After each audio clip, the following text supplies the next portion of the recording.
Thanks for the introduction and thank you for the opportunity to present our research here. As Glenn already mentioned, I'm working on the biological control of Ailanthus altissima, and I would like to start with a statement.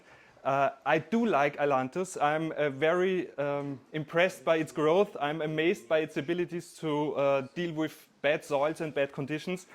And I think that big Ailanthus trees are very appealing. Keep that in mind when you hear my presentation now. So what we're dealing with, tree of heaven, Ailanthus altissima, I will further use the term Ailanthus usually. It is native to Southeast Asia, mostly China, but parts of Vietnam. And biggest natural population or native population is found around the Yellow River, where we have a very dry region near Mongolia with bad soils and low precipitation. It was first transferred to Europe in 1740, to Paris in this case, and it is currently present on all continents except Antarctica. And its increased invasive spread was observed throughout the 20th century. The major impact in Europe was World War II, where many cities had bomb sites with ruins on them that were unmaintained for decades. And these areas presented a perfect reservoir for Ailanthus to grow, as not many other tree species could grow there, and the places remained unmaintained. And this was the first time Ailanthus was able to build up a stable population that can reproduce itself. And it then started to spread along infrastructure or the linear infrastructure like railways or streets to spread into rural areas. It's dependent on warm climates, so cities are preferred, and we expect with warmer conditions due to climate change that Ailanthus will increase its populations in Middle and Northern Europe. It's listed on the list of invasive alien species of union concern since 2019. This is the list of the 100 worst alien species in Europe. It was the first tree listed on this list. And every member state is mandated to set management, actions to reduce or stop Ailanthus or any other plant that is listed here. It's problematic in urban areas, as you probably already know, but increased problematics occur in agricultural used land, in forests, and in natural habitats that are not maintained by people, like calcareous grasslands and other areas like national parks or natural conservation areas. There are existing strategies of control already. One part is mechanical control, like girdling, plucking out seedlings, repeated cutting, or chemical treatments with glyphosate usually. So you drill bore it and apply glyphosate. And there are basal bark treatments where you apply herbicides formulated with oil that are painted on the bark to reduce this tree. And one of the bad advantages of this is these methods are very time-consuming and therefore costly. And partially successful, as you have to treat every tree, and the trees still have the ability to grow back. I have some pictures now. We had the discussion already before. Why do you need to control Ailanthus? And I will show you some pictures of areas where it's not, there's a large discussion about do we need to control Ailanthus or not, and there are some areas where you are obligated to control a tree or any other plant that is growing here. So we have this railway facility, and we have Ailanthus growing under the power lines. And we've seen it ourselves on experimental sites. A tree or an Ailanthus that is cut back has the ability to grow up to 4 meters in 1 year. This is very impressive, and for everyone who's dealing with trees, it's a feature we probably would like. But if you have to maintain a power line, it is very bad if you have a tree that is growing 4 meters a year and can maybe reach the power line within 1 season. This is a picture taken in Vienna.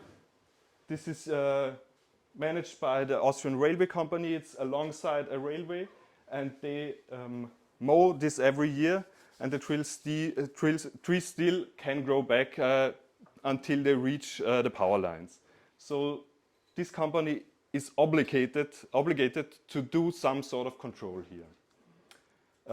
Same is with lower hanging power lines like we have in smaller towns in Austria very commonly. This is a picture near the place I live. Ailanthus is has the ability to grow in small crevices, and it has a constant water source even in hot summers like this. It's dogs watering the plants here. This is also near one of my experimental sites. It's Ailanthus growing beneath a field and beneath a street. And this is a picture of last year where we see Ailanthus already in the field, although it's cereal growing here, so it's a one-year crop that was most probably seeded in September the year before. And although this field was plowed, the tree had the ability to grow even higher than the cereal that was grown there. The next year is the same spot. The trees increased. We have maize here, and I've visited the place afterwards. You probably, or you most probably can't see it on the picture, but Ailanthus was still in the field, overgrowing the maize. And if you look across the street, this was a maize field the year before, and Ailanthus started to reproduce itself even there. This is in a vineyard of my experimental sites. You see Ailanthus in this row. There were some individuals growing up there, and they tried to mow them, and they started to reproduce via stump sproutings. And it was a total loss of this line of vine. This is the wine plants, the vineyards here are about 20 years old, and they had to pluck out the whole row as they couldn't handle Ailanthus anymore there. This is in an orchard where I have some experiments running. This is a one-year-old tree that overgrew the pear tree next to it and put it in complete shade, reducing the fruit production of this tree. And also this is a place where you need to remove this tree. This is in also on one experimental site. It's a dry stone wall in the region of Wachau. It's a World National Heritage, and trees growing there are tending to destroy these walls with their roots. And this is also a one-year-old plant. It was stump cut and regrow about to 3 meters in 1 year. The same problem we have not in Austria, but mostly in Italy, with archaeological sites, ancient ruins, where Ailanthus is a major threat to these sites, as it's occurring on the ruins that we're trying to conserve. And the last picture I want to show you, this is in northern Austria. These are in the Weinviertel, so it's a region where wine is grown, and the typical houses there don't have basements made or bases made of concrete, but made of laid bricks. This tree was standing in the backyard, and this was on the front side of the house, about 15 to 20 meters distant to the stem, and it grew under the house and grew up where a window was inside the house. Yeah, what's the method we are using? It's I refer to it as biocontrol. We are using a wilting fungus. The name is Verticillium non-alfalfa, and it was formerly known as Verticillium arboricultural, a term you may be familiar with. And within this genus, there is a species Verticillium dahliae that is a common thread in agriculture and in tree nursery. The isolate, or the strain we are using, was isolated from a dying Ailanthus in Styria in Austria back in 2011. And this fungus is a soil-borne sac fungus that usually enters a plant through the root system, and in agriculture mostly by injuries of the plant. It grows in the xylem vessels and causes embolisms. There are many ways these embolisms are caused. One is that the mycelium blocks the vessel. One is that the fungus extracts enzymes that destroy the cells of the plant, and through the collapsing cells the vessel gets blocked. And one is that the plant reacts to the infection of the tree and blocks the path by tylosis. The reaction is that the plant infected starts to wilt, and water that is transferred by transpiration is stopped and sucked back into the roots. And this water contains conidia, so spores of the fungus, and they are repumped when the tree resprouts and transported in the new formed vessels. One thing is that Verticillium non-alfalfa was identified as a single species back in 2011. Verticillium alboatrum was a single species based on morphological characteristics, but by genetical identification we found out that it's 3 species, Verticillium non-alfalfa, Verticillium alfalfa and Verticillium alboatrum, that have different ecologic behavior. Known hosts of this plant are alfalfa, cotton, hop. It's marked here because Verticillium non-alfalfa is a major pest of hop. Petunia, potato, spinach, tomato and ailanthus. And what's typical for this genus of fungi, there is a huge variety of pathotypes. This is known in hop for a long time. You have types or isolates of this fungus that are very aggressive towards hop. So if infected, the plant dies off immediately. And you have strains that are, cause mild infections with some leaves wilting, but the plant can usually survive. And this is the case in all hosts available. So a strain that is affecting hop usually doesn't affect any other plant that is listed here. Within crops, there is also the case that you have cultivars that are very resistant towards the fungus and cultivars that are very susceptible towards that fungus. Especially in hop, we know this very well.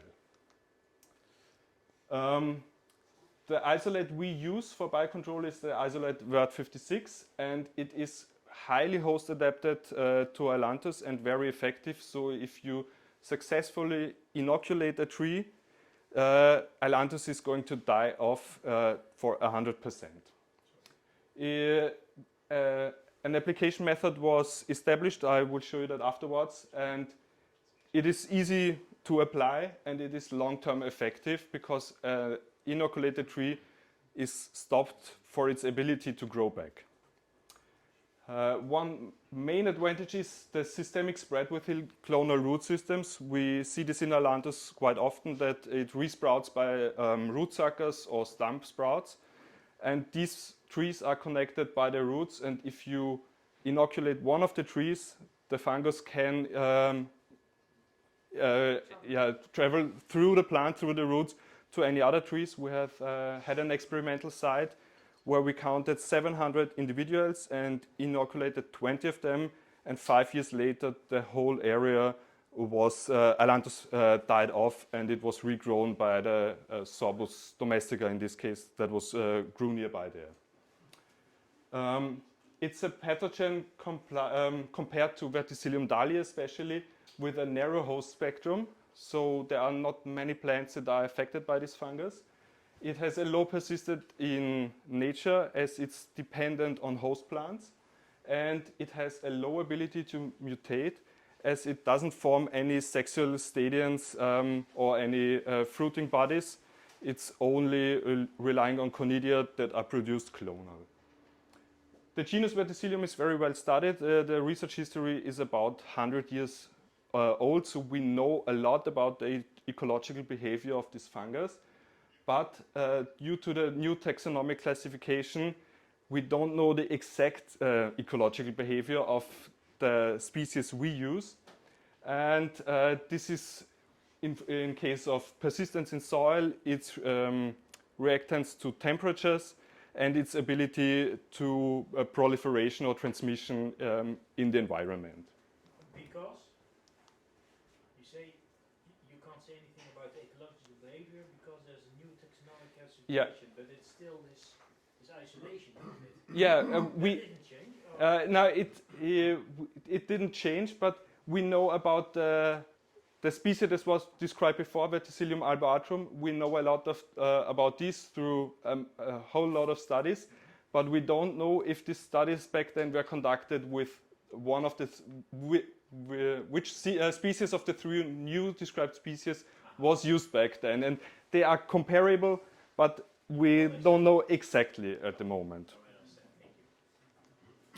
There is an emergency registration for the isolate that is used since 2017 by the Austrian Agency for Food and Health Safety that is applied every year in spring and in autumn. And the full registration as a plant protecting agent is intended. And it's currently marketed under the name Ilantex by the Austrian company BioHelp. So we as a university are doing the research with it, but the commercial use of it is transferred to a company. So I'm not connected to this company in any case. And it's not my goal to make any money off my research in this case. And for this full registration, a comprehensive assessment of the risks, especially effects on non-target species, paths of proliferation and persistence are still necessary, and this is one of the topics I'm working on. So this is the method of inoculation. We use a wood carving tool that is slightly U-shaped, that is hammered in a steep angle into the tree, and as conidial suspension is just conidia in water, is applied on this tool. And if you push it towards the horizontal line, you open up the vessel, and if the tree is transpirating, the water is sucked into the tree and conidia is spread into the tree system. If this is done, you put the tool back up upwards, close the wound. There is a small wound that is present in the tree, but usually trees don't die of that wound. So what's killing them is the spores that are sprouting inside the tree system. As you probably see, this is not Ailanthus. In this case, this is Sambucus in one of my experimental sites. This is one Ailanthus stand on an experimental site of mine in a vineyard. These trees were growing there for several years, and the owner of the vineyard on the upper side of the wall tried to remove them several times. He usually cut them back and treated the cuts or the stumps with hydrochloric acid, but it had no effect at all. And we then took over there. The trees were in the state of sprouting. We marked several trees here that we were going to observe and inoculated parts of them. These are the first symptoms you can observe. It's a wilting in the upper crown. And here you see a tree that wasn't inoculated. This is still in good condition. And if you take a closer look, this is how they look. It's typical wilting. You can't compare it in this stadium to dryness or any other wilting causing. How much later was it? This is about 4 weeks later. And you have see here trees that aren't wilting at the moment. The trees then drop the leaves and start, you see it here, to resprout. And this is like in any other trees, a tree can drop its leaves several times. And in this case, the conidias are going back down and are pumped back up. And this process is like a ping pong process that it's taking place depending on the energy sources the tree has for several times until it dies off. Usually about 2 months, 3 months later, they look like this. And this is a picture that was taken 16 months afterwards. So you have trees that are completely died off and trees that weren't inoculated initially that are affected but not dead yet. So in order to establish this method, research is needed on non-target plants. This is one of my main tasks. And we have ongoing experiments and finished experiments in open field and on potted woody plants. I've listed some of the genus we tested here. And within all these woody plants, no other tree was found that is susceptible to this fungus. So we found tree species that were resistant. You can't even infect them. And trees that get infected but are able to tolerate the fungus. There were experiments in mini ecosystems that were most of them were done in Switzerland, where ecosystems were planted containing one central tree, Ailanthus, and added up other tree species that were connected by root contacts. The Ailanthus was inoculated and no effects were observed on the other species that standing by. There were inoculation experiments most on herbaceous plants like herbs in Sardinia. We did root tipping experiments on crops. I'm going to show that later on. Currently we have some experiments to possible ways of transmission from inoculated Ailanthus to other species, as this is, could be problematic. And I have to, as I mentioned before, ongoing field trials in vineyards and orchards. So this is the root tipping experiment. We have Ailanthus here, and we washed out roots into a conidial suspension. So this is a high volume of inoculum. And we wanted to see how the tree species and other crops react to this inoculation process. So just to clarify, are they susceptible or not? We had a control group that was dipped in sterile water and a treated group that was dipped into the conidial suspension. And as you can see for Ailanthus, this worked as expected pretty well. This was 8 weeks after the inoculation process. This is our control group and this is the treated group. Ailanthus was died off or was about to die off and couldn't survive this process. If you put this into data, we are measuring a mean DSI. This is the disease severity index. So we were observing the plants every week and rated them between 0 and 5. 0 is no symptoms at all and 5 is plant completely wilted. And as you can see, both groups didn't like the inoculation process, but as the inoculated trees started to develop symptoms and died off within the observation period, and the control plants only were around 0. And if you look at the biomass produced, the control trees were able to grow on further, and the inoculated trees couldn't grow anymore. Then I show you alfalfa. It's a plant that is could be affected by, although it's named Verticillium non-alfalfa, but it can infect alfalfa. On the left side we have the inoculated trees, and of the right side we have the treated trees. So we don't see a real difference on the picture. And looking at the curves, they nearly resemble each other, and there was no statistical significant difference in biomass production. Same is for hop. We used a cultivar that is very susceptible to this fungus. We got the plants transferred to us by the Slovenian Institute for Hop Research. So they know very well this is a cultivar that is susceptible. On the left side, the 5 plants on the left side were the treated ones. The 3 on the right side were the control ones. And also here, we don't see a real difference, but we have this peak in here.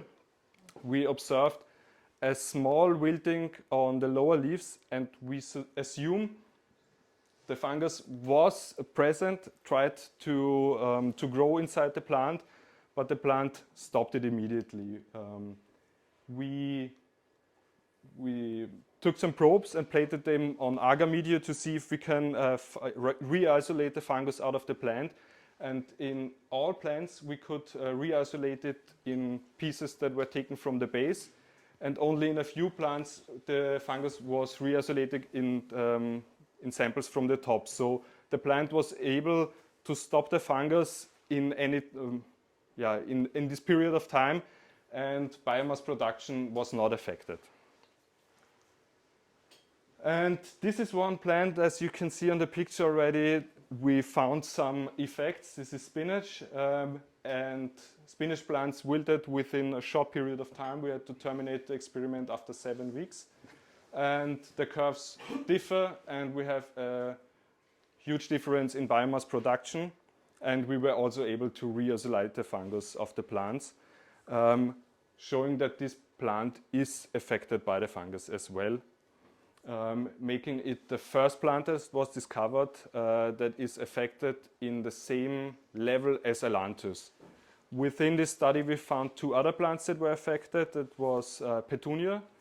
Petunia developed wilting symptoms but didn't die off, and Cucumber. Cucumber also developed strong wilting symptoms, and parts of them died off and some of them survived. Can I ask how many different vegetables or herbs did you do? Have you got a total number? Yeah, in this study we did 12, and we had a repeated study, but it isn't published yet, with another 12 species. But we repeated some of the plants with different cultivars. And is 5 a usual sample size? No, the setup was repeated 3 times. So we had 15 to 15, 15 treated plants, 15 controlled plants, and this is a normal sample size in studies like this. Yeah. Is it used or is it required for the registration? It is required, yeah. The AGES requires some tests, and they require us to do peer-reviewed publishing. So this study, I presented it in spring at the Baum Symposium. It wasn't published back then, but now it is peer-reviewed published. And the reaction of other trees? Yeah, we have tested overall about 70 species, and in trees we haven't found any species that were affected by it.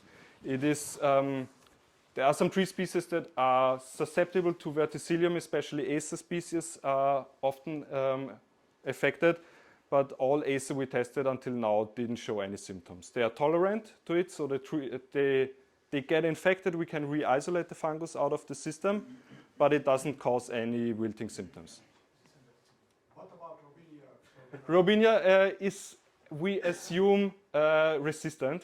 So we had studies and it showed some resistance.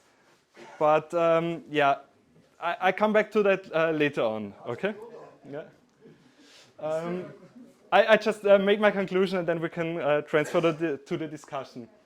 Yeah, it's a new approach to control Ailanthus, or to even create a new group of herbicides called microherbicides.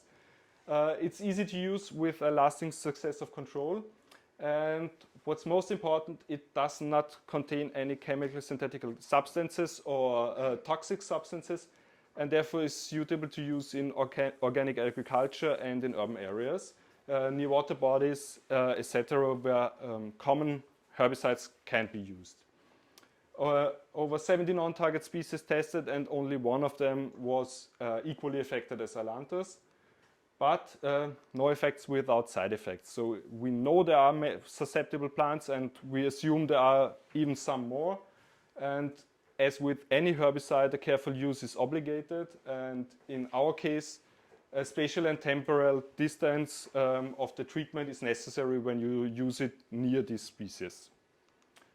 I've added up some of the important references and later on my contact dates, so if you want to go into any more detail, you're very welcome.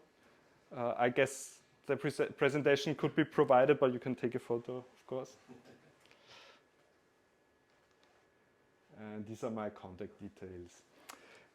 For the Robinia, it's one of my colleagues is working on that topic, and one thing that we assume is the case, why does it work so good on Ailanthus, is that the proveniences of Ailanthus had a bottleneck. When Ailanthus was introduced to Europe, only a few number of seeds of the same region were transferred to Europe, and these plants were shared along Europe. So if we look at populations of Ailanthus in Europe, they don't divide themselves genetically very much, but Robinia does. So it could be that there are proveniences of Robinia that are maybe susceptible to this fungus, but as it's genetically widespread, the success would be limited. And at Ailanthus, we isolated the fungus from a dying Ailanthus, so we already knew back then it's working on this tree, and we haven't found this fungus on Robinia yet. So yeah, I assume the success on Robinia will be limited in any case using this strain. So, but it could be if somebody's going out searching for dying Robinia and isolating fungi of it, maybe there is a strain of some fungus that is affecting Robinia, but that's not in my hand. Okay. Thank you. Thank you.